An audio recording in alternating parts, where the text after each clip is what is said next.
ওদেরকে মামা বলতে বলতে আমার পোলারেও মামা বলে ফেলছি। তার মানে চাচা উনি সত্যি আপনার ছেলে?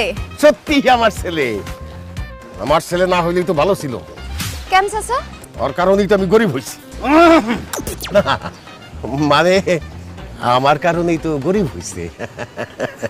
ঝালমুড়ি বেচা কয় টাকা পাই বলো মা? এইটা দিয়ে ওরে আমি খাওয়াইতে পারি না, পড়াইতে পারি না, একটা ভালো জামা কিনা দিতে পারি না। তার চাইতে বড় লোকের ছেলে হইলে ভালো ছিল না? চাচা আপনার দুইটা এত বড় বড় ছেলে থাকতে আপনি এই বয়সে কেন ঝালমুড়ি বিক্রি করেন? বটে পয়টা। অভ্যাস অভ্যাসে অভ্যাস মানে? মানে হচ্ছে কি, যার চুরি করার অভ্যাস সে কি চুরি ছেড়ে থাকতে পারবো? আমার আব্বার ওই রকম ঝালমুড়ি বেচার অভ্যাস, সে ঝালমুড়ি না বেচে থাকতেই পারে না।